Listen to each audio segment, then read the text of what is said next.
Hello everyone, Assalamualaikum warahmatullahi wabarakatuh. Perkenalkan, nama saya Akwalia Hamidah dari program studi pendidikan bahasa Inggris. Jadi, di konten kali ini saya akan mengerjakan sebuah tugas akhir untuk ujian akhir semester pada mata kuliah Language Curriculum Design. Seperti namanya, jadi di sini kita akan membahas sebuah kurikulum. Ya, benar sekali. Kita akan menganalisis sebuah kurikulum yang digagas oleh Kementerian Pendidikan sebelumnya, yaitu Bapak Nadiem Makarim, yaitu tentang kurikulum Merdeka. Nah, jadi di sini kita akan menganalisis sebuah kelebihan dan kekurangan dari kurikulum ini. Apa sajakah kelebihan dan kekurangan dari kurikulum ini? Oke, check it out. Baiklah, sebelum itu kita harus mengetahui dulu tujuan dari kurikulum Merdeka. Jadi, kurikulum Merdeka ini tujuan utamanya adalah meningkatkan kualitas pendidikan di Indonesia, yaitu dengan keleluasaan pendidik dan menyesuaikan dengan kebutuhan dan minat siswa. Nah, jadi itu tadi tujuan dari kurikulum Merdeka. Lalu, apakah kelebihan dari kurikulum Merdeka ini? Yang pertama adalah fleksibilitasnya. Jadi, kurikulum Merdeka ini dirancang untuk siswa dan guru agar bisa saling kerjasama. Jadi, dengan fleksibilitas ini, guru akan mudah memahami apa yang diinginkan oleh siswa. Siswa juga bisa tahu bagaimana minat dan kebutuhannya. Nah, jadi itu lebih fleksibel, dan juga guru menjadi lebih inovatif dan kreatif dalam merancang sebuah pembelajaran. Baik, itu tadi kelebihan yang pertama. Yang kedua adalah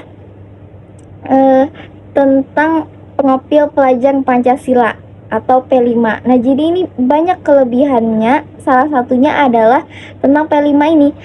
Dalam P5 ini memiliki 6 dimensi, yaitu beriman dan bertakwa kepada Tuhan Yang Maha Esa, berakhlak mulia, berkebinekaan global, bergotong royong, mandiri, dan bernalar kritis. Jadi dari 6 ini, siswa itu diharapkan bisa mengembangkan soft skill dan karakter. Nah, jadi itu tadi manfaat dari P5 ya. Salah satu juga kelebihan dari kurikulum Merdeka. Lalu yang ketiga adalah pengemban kompetensi abad 21. Apa sajakah itu? Yaitu kolaborasi, komunikasi, kritis, dan kreatif. Nah, jadi di kurikulum Merdeka ini siswa dan guru lebih tepatnya didorong untuk menjadi lebih kreatif khususnya, dan mereka akan bersosialisasi. Jadi siswa itu akan lebih aktif, inovatif, dan mandiri dalam belajar. Nah, biasanya di kurikulum Merdeka ini banyak sekali kegiatan diskusi dari sebuah proyek. Selanjutnya, karena berbasis proyek, ini sebenarnya nyambung aja ya kelebihannya dari P5. Terus jadi karena ada P5 itu kita bisa berkolaborasi, komunikasi, kreatif, dan inovatif. Lalu karena berbasis proyek, jadi siswa itu bisa menyelesaikan masalah secara nyata atau pengalaman langsung nih. Jadi mereka tahu nih step by stepnya bagaimana.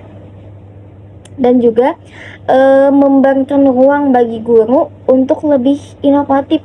Jadi selain khususnya sebenarnya ini guru itu harus memiliki otak yang sangat cerdas ya, karena untuk merancang pembelajaran yang kreatif juga harus memiliki otak yang kreatif. Tapi dari sinilah para guru itu bisa berkembang ya, walaupun nanti ada sisi kurangnya ya. Oke, selanjutnya itu adalah menyederhanakan materi pembelajaran. Nah, jadi di kurikulum Merdeka ini siswa itu lebih mendalam, lebih mengetahui secara dalam bagaimana pembelajaran itu bisa dijalankan.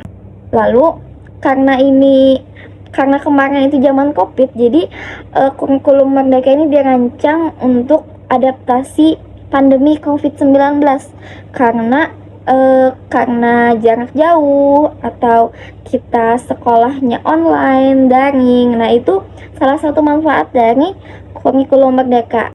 Kita belum mengetahui apa saja kekurangan dari kurikulum Merdeka ini. Apa sajakah itu? Nah, kita langsung saja sebutkan. Yang pertama itu kesiapan oleh berbagai pihak seperti guru, siswa, orang tua, dan pihak sekolah atau yayasan. Nah, jadi apakah semua sekolah, semua guru bersedia dengan kurikulum Merdeka ini? Kita memang mengikuti pemerintah, tapi kita belum tentu bersedia. Sebenarnya otomatis bersedia saja, tapi masalahnya apakah sudah siap mengimplementasikan kurikulum Merdeka ini? Kekurangan selanjutnya yaitu kurangnya sarana prasarana, teknologi. Ini salah satu kesiapan juga. Nah, jadi dari kurikulum Merdeka ini kita harus menyiapkan sarana prasarana dan teknologi khususnya, karena memang di kurikulum Merdeka ini sangat harus melek teknologi. Nah, bagaimana dengan sekolah yang ada di pedalaman? Nah, itu adalah kekurangannya dan jadi PR bagi pihak pendidik. Ya, bukan pihak pendidik saja, pemerintah khususnya, pemerintah atau Kementerian Pendidikan. Lalu apa kekurangan selanjutnya? Kekurangan selanjutnya adalah tentang bagaimana sosialisasi atau pengembangan. Nah, atau pelatihan nih. Jadi kita ini disuruh memakai kurikulum Merdeka, tapi kita tidak paham apa yang dimaksud dengan kurikulum Merdeka. Nah, itu salah satu contoh ketidaksiapannya tadi. Nah, itu kekurangannya ya. Jadi, dan yang terakhir adalah penyesuaian dengan standar nasional. Apakah ini sudah standar nasional kurikulum ini, apakah sesuai? Nah, jadi itu tadi kelebihan dan kekurangan kurikulum Merdeka ini. Nah, di balik banyaknya kelebihan kurikulum Merdeka ini juga pasti ada beberapa, gak banyak sih, beberapa dari kekurangannya. Nah, jadi dapat kita simpulkan bahwa kurikulum Merdeka adalah sebuah angin segar untuk pendidikan di Indonesia.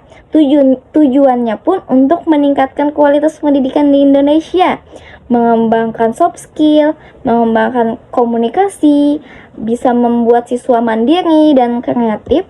Tapi di balik itu, apakah semua pihak dari pendidik, pelajar, orang tua, pihak sekolah atau yayasan sudah siap dengan kurikulum ini? Nah, jadi itu tadi kesimpulannya.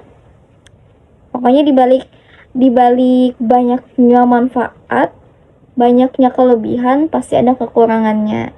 Nah, maka dari itu ini adalah PR bagi Menteri Pendidikan sekarang. Ya, makanya beliau memikirkan bagaimana kurikulum yang bagus untuk meningkatkan kualitas pendidikan di Indonesia. Baiklah, itu tadi yang dapat saya sampaikan. Mohon maaf jika ada kesalahan dalam berkata. Baiklah, terima kasih atas perhatiannya. Wassalamualaikum warahmatullahi wabarakatuh. Goodbye.